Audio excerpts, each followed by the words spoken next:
Bienvenue sur le podcast Objectif Performance, le podcast pour construire son haut niveau. Toutes les 2 semaines, je vais interviewer des kinés du sport, prépa physique, coach ou autres, qui amènent et accompagnent leurs athlètes au plus haut. On parlera dans la première partie de leur parcours. D'où viennent-ils, où ont-ils étudié, voyagé et commencé leur carrière. Ensuite de ce qu'ils font actuellement. Qu'est-ce que cela peut nous apporter en pratique? Quel est leur sujet de recherche actuel? En quoi cela peut-il améliorer nos compétences? Et enfin, on abordera leur mentor, leur livre préféré et comment est-ce qu'on peut les contacter.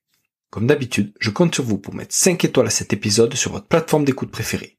De la même manière, je vous encourage à partager cet épisode sur les réseaux sociaux, notamment LinkedIn ou Instagram. C'est clairement là où je suis le plus actif et c'est ce qui m'aide le plus pour faire connaître ce podcast. Bonne écoute à tous. Salut Sean. Comment tu vas, Julien? Ça va bien, et toi? Ça va très très bien, je te remercie. Merci de m'avoir sur le podcast. Ouais, avec plaisir. Avec plaisir, j'écoute ce que tu fais depuis, je pense, le début. Alors, les épisodes en anglais, on en parlait tout à l'heure en off, pas forcément. J'essaye. Mais les épisodes en français, c'est beaucoup plus accessible et je me régale. C'est cool, merci beaucoup, c'est sympa. Top. Est-ce que tu peux nous dire un peu quel est ton parcours, d'où tu viens, où tu as grandi, où tu as voyagé? Bien sûr, alors je vis en Suisse actuellement, c'est là où j'ai grandi aussi. Entre-temps, je me suis exporté 7 ans au Canada, j'étais à Vancouver, sur la côte ouest du Canada, et c'est là-bas où j'ai commencé à coacher. Avant ça, j'ai fait pas mal de sports, j'ai fait d'autres sports de combat étant plus jeune, du judo, du karaté, du kung-fu. J'ai fait du foot, et j'ai fait du rugby aussi. Et au moment où je me suis exporté au Canada, c'était le rugby dans lequel j'étais. Et à ce moment-là, c'est pendant que j'étais au Canada que j'ai commencé à lire des bouquins de préparation physique, écouter des podcasts. Je faisais de la peinture en bâtiment à ce moment-là. Et je passais mes journées à écouter des podcasts sur mes échelles, à peindre les maisons, et à lire des bouquins type The Science and Practice of Strength Training dans le bus en allant au boulot. Et c'est ma femme qui m'a dit un jour, mais pourquoi les gens ils te paieraient pas pour toutes ces études que tu fais à côté? Et je me suis dit, c'est vrai ça, peut-être qu'il faut que je me lance dedans. Et je me suis lancé. Donc j'ai passé un certificat de coaching au Canada qui était avec la NSCA. Et à partir de là, j'ai commencé à coaching privé, coaching de groupe. J'ai fait un petit peu de prépa physique au Canada, mais c'est vraiment quand je suis revenu en Suisse que ça s'est concrétisé. J'ai repris la prépa physique avec mon club local ici. J'ai commencé à bosser avec l'académie suisse aussi, et donc avec les jeunes rugbyman de l'équipe suisse. J'ai fait ça pendant 2-3 ans, et en parallèle, j'ai développé mes activités dans un premier temps de coaching privé. Et maintenant, à ce stade, je me focalise essentiellement sur tout ce qui est des testings, des profilages physiologiques que j'effectue beaucoup dans le CrossFit, pas mal dans les sports d'endurance aussi. Et j'accompagne quelques athlètes en individuel, et j'offre aussi en parallèle à tout ça des programmes d'entraînement et de la formation pour les coachs en ligne. Je dirais en plus de tout ça, il y a tout ce qui est du contenu, donc le podcast, la chaîne YouTube, Instagram, avec pas mal de contenu que je partage tous les jours. Donc voilà un petit peu pour le tour d'horizon. Et puis hyper bien résumé, c'est efficace. Et cette passion justement pour la prépa physique, ça t'est venu du coup sur le tard, tu vois? Qu'est-ce qui a fait? Est-ce que c'est le voyage au Canada où tu t'es dit, je sais pas, on va dire c'est le continent américain et voilà, c'est très bien marketé et tout ça, et tu t'es dit en fait ça me passionne et en fait j'ai envie de faire ça? Ou est-ce que tu avais déjà ça en Suisse et puis après tu t'es lancé dans d'autres études et ça t'est revenu justement là-bas? Non, je pense que ça a commencé quand j'avais commencé le rugby ici en Suisse. J'ai fait 2 ans de rugby avant de m'exporter, et c'est là où j'ai commencé à vraiment m'intéresser à ce qui se passait en dehors du terrain, d'aller à la salle de sport, tu vois, au début c'était utiliser des haltères pour faire ton développé couché, c'est mieux qu'une barre parce qu'il y a de l'instabilité et parce que ça va être plus spécifique à la discipline, et ce genre de raisonnement, c'est par là que ça a commencé.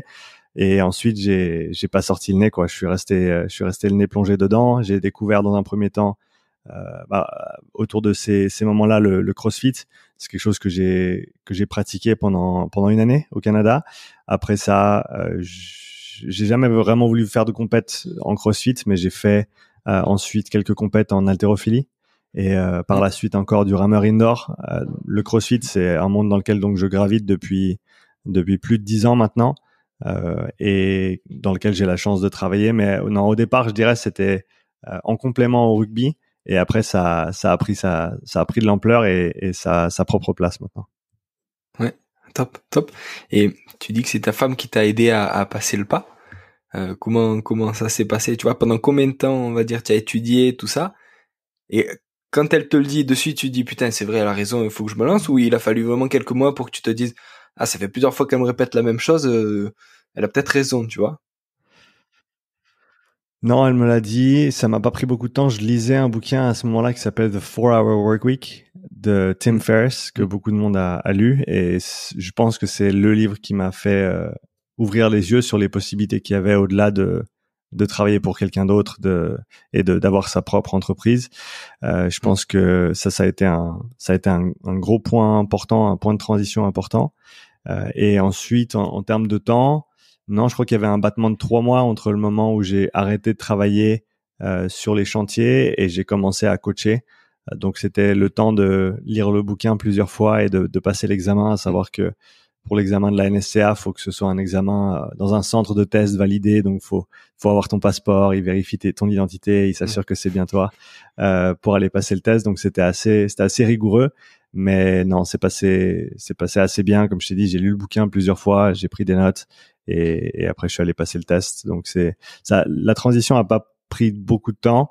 Après, c'est clair que les choses se sont pas faites du jour au lendemain. J'ai pris les premiers mois pour avoir mes premiers clients qui étaient souvent des amis ou de la famille et commencer à développer mes activités, bosser ensuite dans des salles.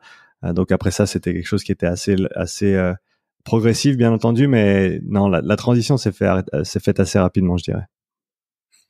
Et comment vous vient l'idée à tous les deux justement de revenir en Suisse, tu vois, si tu commences à entre guillemets à faire ton trou et avoir ta clientèle, etc.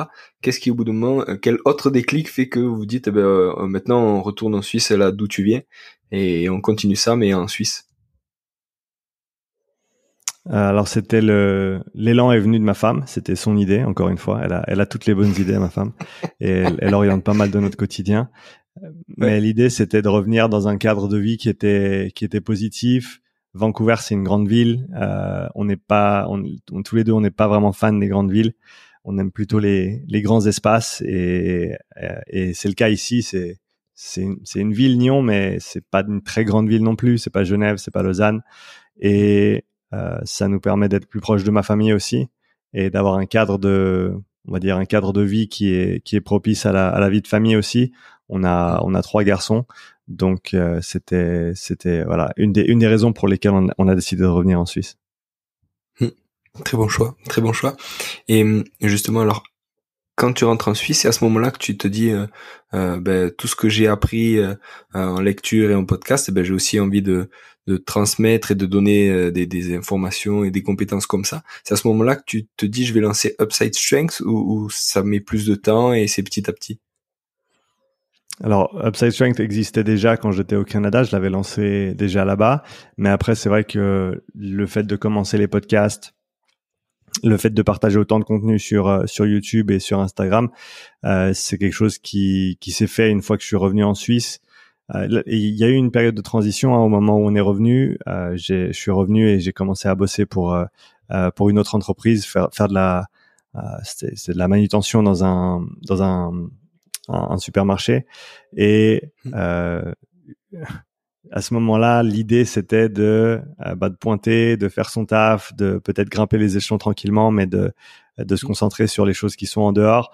Mais c'est clair qu'après 1 mois ou 2, j'ai réalisé que je pouvais plus travailler pour quelqu'un d'autre parce que une fois que tu as fait le tour de la question et que tu as goûté un petit peu à l'entrepreneuriat, dès que tu bosses pour quelqu'un d'autre, tu construis le rêve d'un autre. C'est pas ton rêve à toi, c'est l'entreprise à quelqu'un d'autre. Et comme je t'ai dit, j'ai pas pu faire ça très très longtemps. C'est à ce moment-là que j'ai décidé de me relancer dans le coaching, ce qui a pris quand même 6 mois à peu près pour que je puisse me permettre de donner ma démission et de passer à plein temps. Timing parfait, c'était février 2020 quand j'ai commencé j'ai recommencé en tant qu'indépendant ici. Donc 1 mois plus tard, tout fermait. Mais ouais, c'était une phase un petit peu c'était une phase un petit peu difficile. Mais après ça, le fait de commencer à coacher, le podcast, c'était une évidence, quelque chose que je voulais faire depuis un moment. Et j'ai eu la chance de pouvoir commencer avec mon bon ami K-Swiss, Kevin Ferreira, qui est à Genève, qui avait accepté d'être mon premier invité sur le premier podcast avant même que le podcast existe. Et c'est par là que j'ai commencé. Et depuis, pour moi, c'est une évidence de partager, pour, on va dire, rendre un petit peu de ce que j'ai pu, moi, apprendre de tous les gens qui partagent gratuitement. Et également pour essayer de faire avancer la conversation, non seulement au sens large, mais aussi dans ma tête. Parce que c'est vrai que le contenu que je crée, moi, ça m'aide à formaliser mes pensées, à les structurer, à voir là où il y a peut-être encore des trous, des choses à combler. Donc c'est un travail autant pour autrui que pour moi ce contenu. Et c'est quelque chose aussi que je prends énormément de plaisir à faire. Donc c'était depuis le début, c'était une évidence.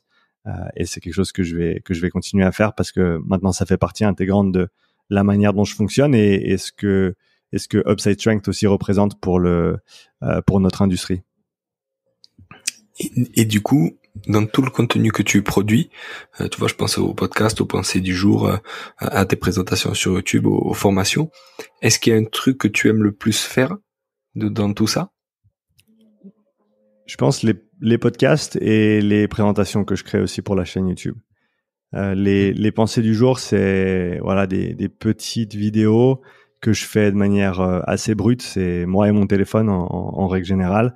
Après, c'est vrai que passer un peu plus de temps et créer une belle présentation qui a du sens et qui apporte quelque chose de concret, ça c'est toujours quelque chose que je prends énormément de plaisir à faire.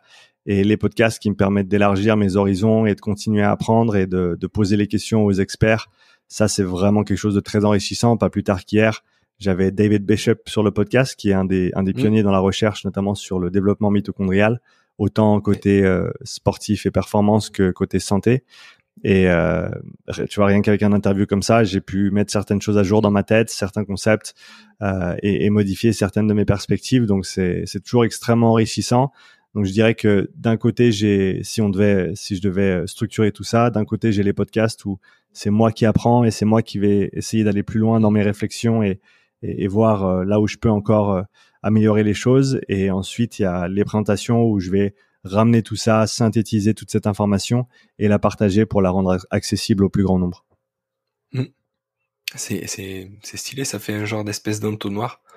Tu sais, au tout début, t'as le podcast où t'interviews, comme tu le dis, les gens qui t'intéressent et sur les thématiques qui t'intéressent. Et au bout de l'entonnoir, ce que tu en ressors, c'est des formations un peu, on va dire, condensées sur ce qu'ils t'ont appris et sur ce que t'as pu lire. Ouais, exactement. Et je pense que c'est un exercice qui me convient bien. C'est quelque chose que j'aime vraiment faire, cet effort de synthèse. Je pense que c'est aussi quelque chose qui manque aujourd'hui. Donc, je vois clairement une opportunité à ce niveau-là. Il y a plein de gens qui font du travail de très bonne qualité, mais je pense qu'il y a de la place pour essayer de tisser plus de liens entre les différentes méthodes, entre les différents principes, entre les différentes approches. Et c'est ce que j'essaie de faire dans mon contenu et, comme tu l'as dit, mes formations, où j'essaie d'amener une vue globale, une perspective globale qui essaye de tout réconcilier, si on veut bien, ou en tout cas de réconcilier ce qui est réconciliable, pour que ce soit utile au plus grand nombre et que chacun ensuite comprenne en gros les règles du jeu, si on veut bien. Je parle par exemple des sciences du sport et notamment de la physiologie de l'exercice. C'est un monde où, tu le sais mieux que moi, il y a encore tellement de guéguerre entre différentes terminologies, différents outils de mesure, différentes manières de faire.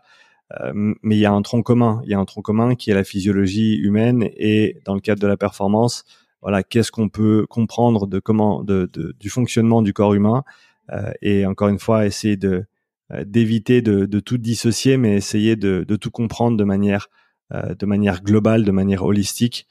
Et je pense que c'est clairement quelque chose qui est nécessaire, surtout peut-être pour ceux qui sont pas dans ces milieux spécialisés, mais qui ont quand même envie de se former ou d'avoir des notions de base, de commencer avec une vue globale. Je pense que c'est une bonne manière de faire pour avoir une perspective du terrain et de savoir ce qui va être possible, des possibilités, plutôt que on va dire, d'aller se caser avec une méthode en particulier ou un ou une protagoniste qui va avoir sa philosophie et sa manière de faire, et de peut-être être un petit peu aveugle aux autres possibilités. Parce que et ça on le sait, et plus on est jeune et plus on est fougueux et plus c'est vrai, on a tendance à se raccrocher au peu de choses qu'on comprend, et plus on avance et plus on réalise que on comprend pas grand chose. Mais ça aide d'avoir une perspective globale pour avancer. C'est l'effet Dunning-Kruger. C'est où quand tu sors des études, tu crois que tu sais tout et tu te rends pas compte que tu sais rien. C'est ça. Et petit à petit, plus tu avances, plus tu te dis, en fait, je sais que je sais pas. Et puis après, tu continues d'avancer, etc. Ouais, c'est passionnant. Et tu bosses maintenant aussi avec Swiss Sailing Team. Est-ce que tu peux nous dire quel est ton rôle avec eux et comment l'opportunité s'est présentée? Ouais, c'est ça. Donc, je bosse avec, comme tu l'as dit, l'équipe suisse de SailGP, qui est une catégorie de bateaux à voile, de bateaux volants. En gros, c'est un peu la Formule 2 de la voile. On a la Coupe de l'América et notamment l'équipe Alinghi, qui est une équipe suisse qui est, si on veut, la Formule 1. Et eux, c'est clairement la Formule 2. La particularité, c'est que les navigateurs qui sont sur le bateau pour alimenter le bateau, ils font ça avec des winches ou des vélos à bras. Donc, en gros, c'est des gars qui poussent plus de watts avec leurs bras que le commun des mortels avec leurs jambes. Comment je me suis retrouvé là-dedans? Julien, un des gars de l'équipe, c'est quelqu'un avec qui je m'entends très bien et avec qui je travaille depuis plusieurs années maintenant. J'ai bossé avec lui dans le rugby quand j'ai repris la prépa physique à Nyon ici. Il a joué avec mon frère aussi au club de rugby. Son petit frère à Julien, Nico, qui est maintenant avec Alinghi, il était en voile avant en catégorie laser et je me suis occupé de Nico pendant plus de 2 ans en préparation physique avant qu'il se fasse recruter par Alinghi. Et donc tout ça a fait que quand Julien avait besoin d'un cadre pour s'entraîner, il a fait appel à moi et j'ai commencé à bosser avec lui il y a 1 année maintenant. Et entre-temps, j'ai récupéré 2 de ses coéquipiers, donc Jérémy et Elliot, qui font les 2 parties de Swiss LGP. Et donc, j'ai ces 3 athlètes de cette équipe en suivi individuel, avec comme objectif, avant tout, un maintien au niveau de la santé, parce que, pour les courses, c'est pas mal de déplacements et ils ont souvent un planning chargé en dehors des compétitions eux-mêmes de leur côté au niveau que ce soit professionnel ou personnel. Donc essayer de gérer au mieux tous ces éléments et de faire en sorte qu'ils soient en forme pour aller envoyer des watts sur le bateau quand c'est le moment de le faire.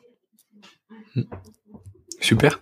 Et justement, alors qu'est-ce que donc tu as 3 de ces personnes-là, combien ils sont 8, c'est ça, par équipe?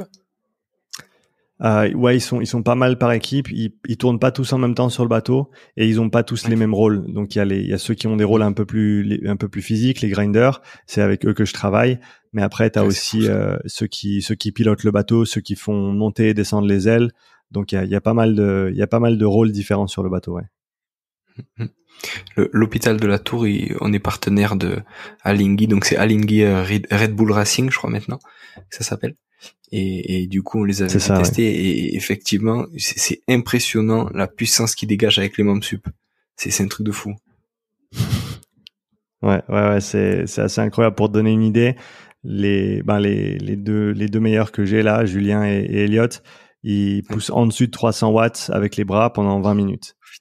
Et Jérémy, il est pas loin derrière, aux alentours des 250. Donc, ça envoie du lourd. Je te dis là, la majorité des compétiteurs de CrossFit avec lesquels je bosse, ils poussent même pas ça avec les jambes. Ouais, c'est ouf. Et du coup, comment tu adaptes leur entraînement? Est-ce que tu travailles quand même les membres brefs, tu vois? Est-ce que il y a une utilité, entre guillemets, à le bosser ou à le bosser vraiment sur un niveau assez faible?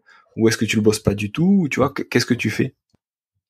Au niveau des membres infs, c'est important qu'ils soient forts et qu'ils soient agiles et stables parce qu'il y a des déplacements sur le bateau qui se font alors que le bateau va à 80 km/h, où ils sont en train de presque sauter sur un trampoline sur les filets qu'il y a sur le bateau.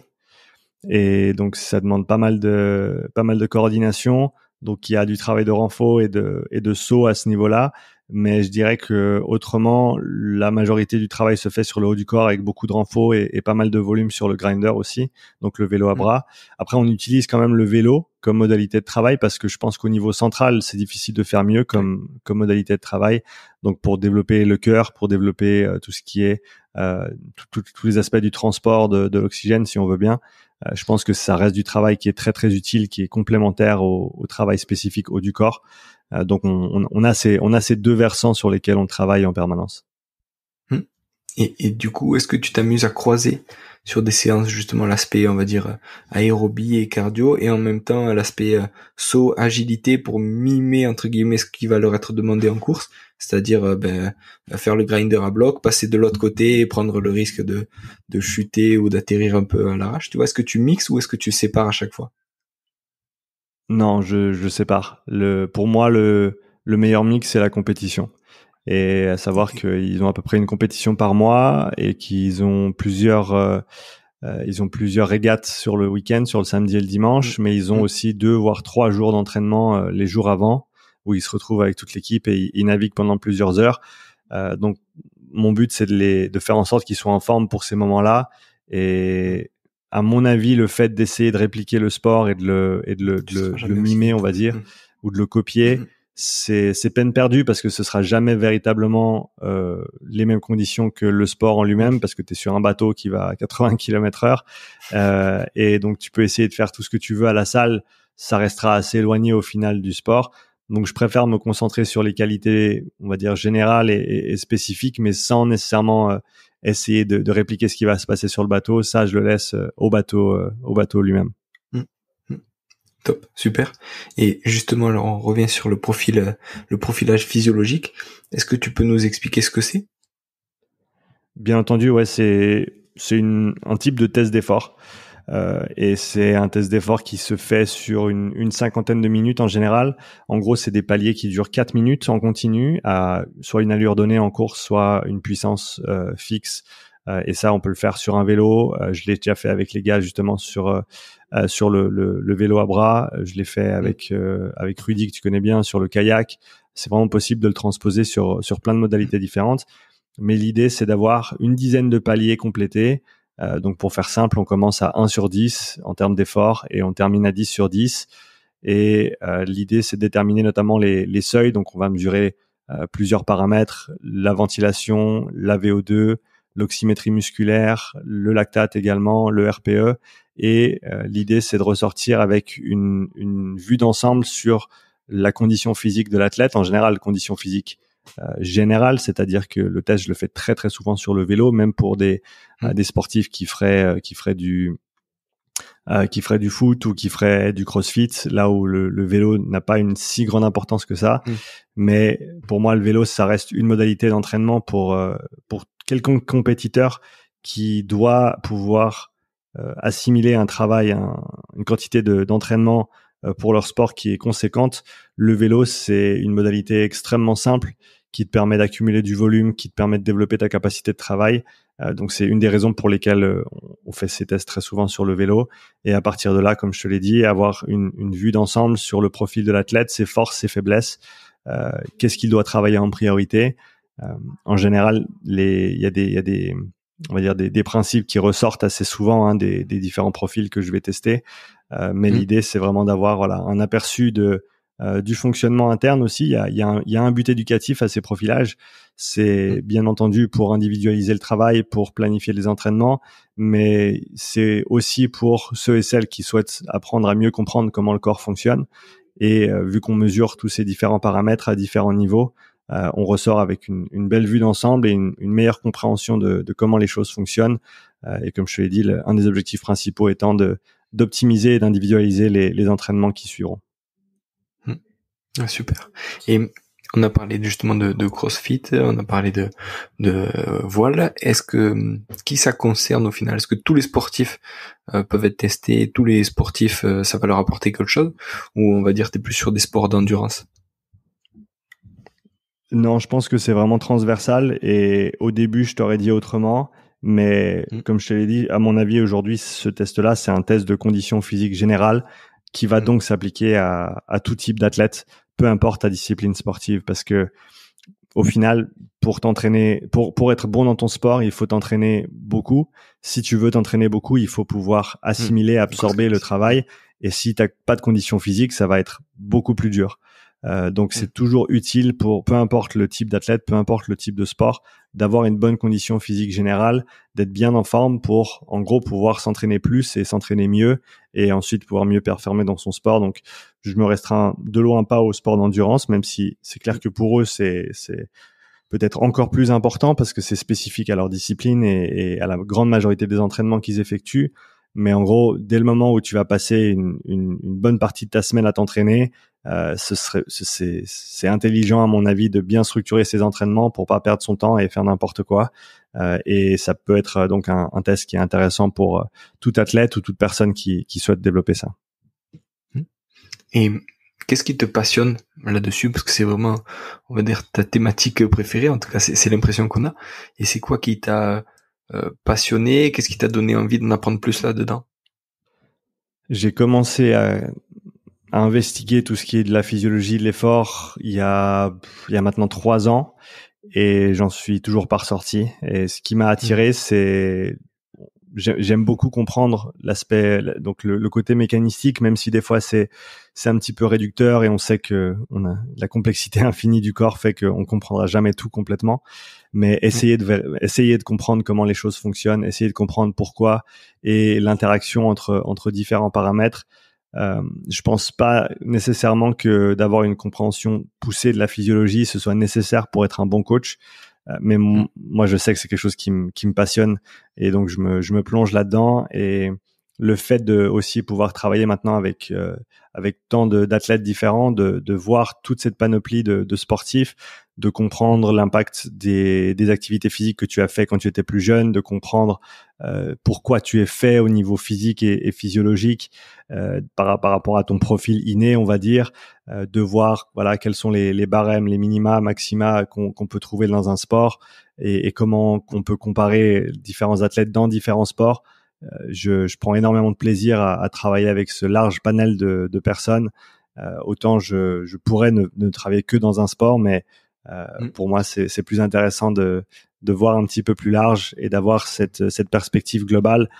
Parce qu'au final, je pense que ça va. Moi, ça m'aide en tout cas à faire avancer ma compréhension des choses, les modèles avec lesquels je travaille, et je l'espère pouvoir retransmettre tout ça et faire avancer la discipline au sens large. Et est-ce que tu trouves des parallèles entre, alors peut-être entre les sports, mais peut-être de manière encore plus spécifique, entre des athlètes qui font des sports différents et qui ont le même profil, tu vois? Et est-ce que tu peux dire, voilà, pour ce sport, le profil optimal, c'est ça. Mais toi, ton profil, soit tu vas devoir bosser beaucoup pour atteindre ce profil optimal, soit au final, ton profil, il correspondrait plus à tel ou tel sport, tu vois.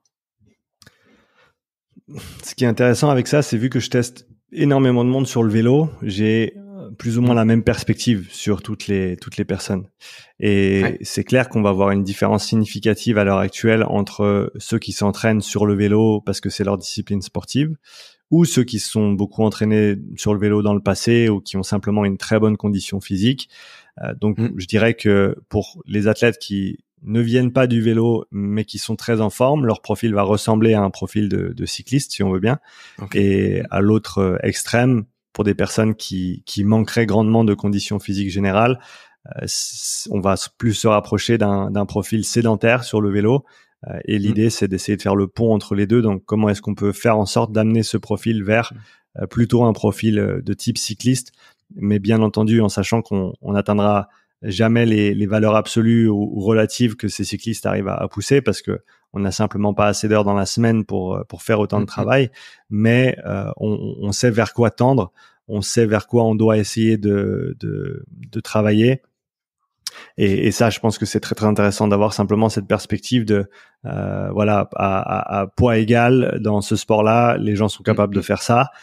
Donc on peut partir du principe que pour être à un bon niveau, il faudrait que tu arrives en tout cas à un tel pourcentage de ce profil, et essayer de commencer à établir des barèmes. Ça, c'est quelque chose que je vais faire dans les prochains mois, c'est passer en revue toutes les données que j'ai sur les différents crossfitters que j'ai testés, parce que je dois avoir plus de 80 crossfitters que j'ai testés jusqu'à maintenant, avec différents niveaux de compétition bien sûr, et essayer de ressortir justement ces barèmes de voilà, si tu veux être en forme entre guillemets pour absorber un bi-quotidien en CrossFit, faudrait idéalement tel ou tel profil. Et je pense que ça peut être utile pour les gens de se rendre compte de la nécessité d'avoir cette base de conditionnement, cette base générale qui te permet ensuite d'être meilleur dans ton sport. Et du coup, quand tu as fait ton test, après les athlètes testés, ils repartent avec des préconisations pour faire évoluer leur profil. Et à quel moment tu les retestes? Est-ce que tu les retestes tous, je sais pas, à 3 mois ou à 6 mois, ou est-ce que il y en a beaucoup qui se font pas retester? Tu vois, comment, on va dire, quel temps passe entre le premier test, les préconisations sur l'entraînement et le retest?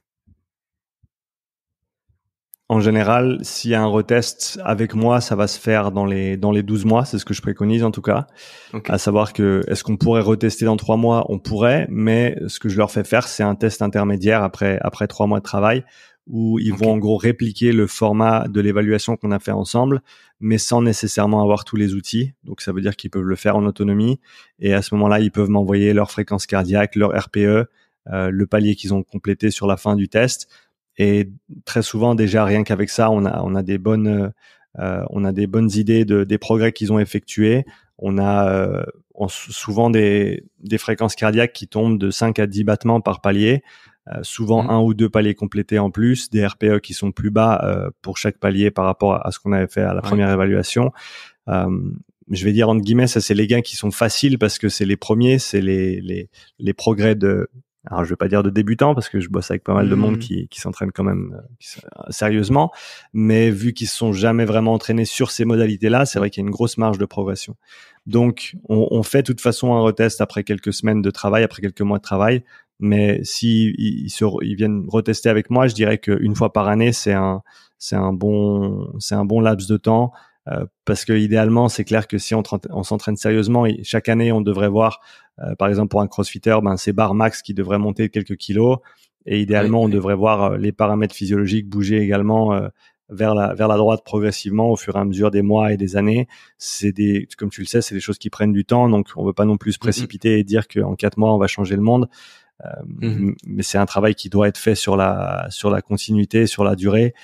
Donc je dirais voilà une fois par année idéalement, et peut-être avec quelques petites évaluations intermédiaires pour déterminer où en sont les choses. C'est trop bien.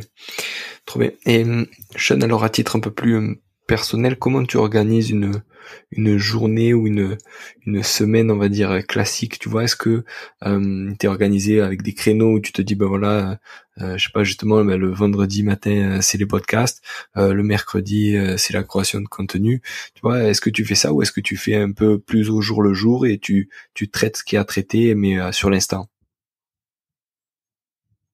Alors là, ces 2 derniers mois, j'étais focalisé sur une formation que j'ai lancée hier sur le système respiratoire. Donc la majorité de mes journées étaient dédiées à ça, et c'est la première fois, je pense, que j'ai réussi à prioriser autant sur une tâche comme celle-ci. Donc c'est vrai que j'ai laissé pas mal de choses de côté, et pour ceux qui attendent des réponses à vos emails, je m'excuse, et ça arrive. Mais donc ça, c'est des choses que je vais traiter dans les jours qui viennent. Donc en général, dans le passé, j'ai été assez éparpillé, et j'aime bien tout faire, et j'aime bien la variété dans mon emploi du temps.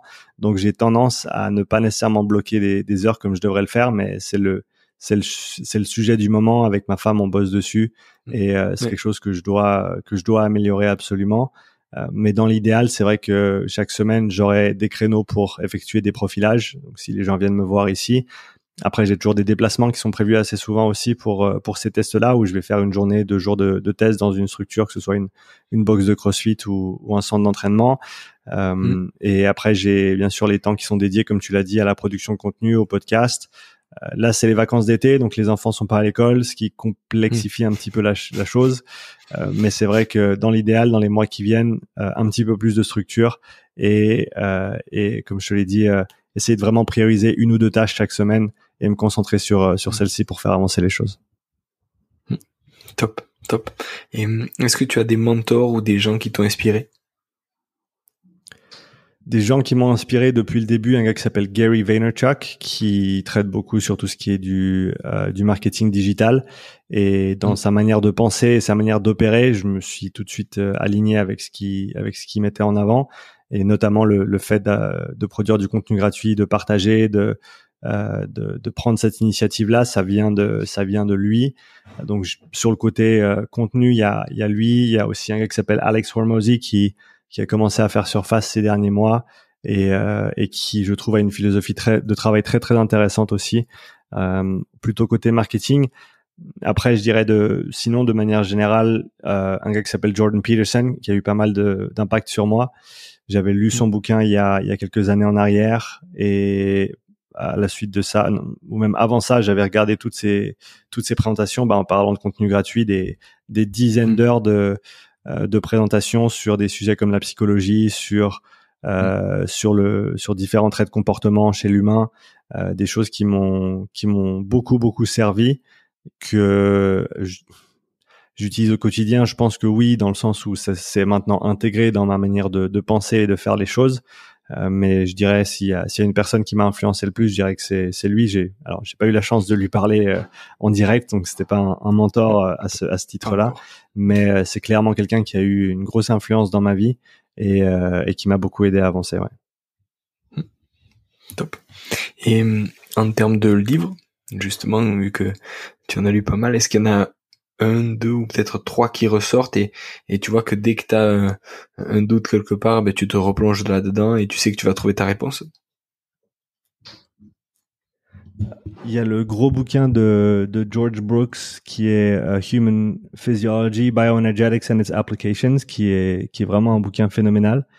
Là, j'essaie de le voir sur mon étagère. Ouais, c'est Exercise Physiology, Human Bioenergetics and its Applications. Et ça, c'est vraiment un bouquin qui est génial, qui traite de tout ce qu'il faut savoir sur le corps humain au niveau de la physiologie de l'exercice. Et je me réfère assez souvent à ce livre-là dans le contexte du sport.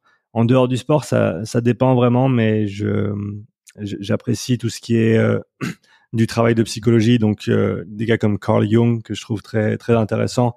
Jean Piaget aussi, au niveau de notamment la psychologie de l'enfant et du développement humain et des connexions sociales. Et pour ceux qui connaissent Peterson, ils savent que lui-même a été très influencé par ces deux penseurs. Et donc moi j'ai suivi un petit peu dans cette trace-là. Sinon il y a un bouquin que je peux conseiller qui est un peu en dehors de ça, qui est Thinking Fast and Slow de Daniel Kahneman, qui est un livre qui est extrêmement intéressant si on veut comprendre comment on comprend les choses, comment on pense, comment on réfléchit, comment on est biaisé aussi en tant qu'humain. Et je pense que c'est utile de prendre conscience de ses propres biais et de ses propres limites en tant qu'humain avec un cerveau, tout simplement, parce que ça nous permet de mieux comprendre le monde dans lequel on opère. Carrément. Sean, s'il y a des gens qui veulent te contacter, te poser des questions, où c'est qu'on peut te joindre? Tout à l'heure, tu as parlé YouTube, Instagram. Est-ce qu'il y a d'autres réseaux où tu es actif? C'est les deux où je suis le plus actif. Je pense que les DM sur Insta, c'est là où tu as le plus de chance. Par email aussi, si c'est une requête un petit peu plus concrète.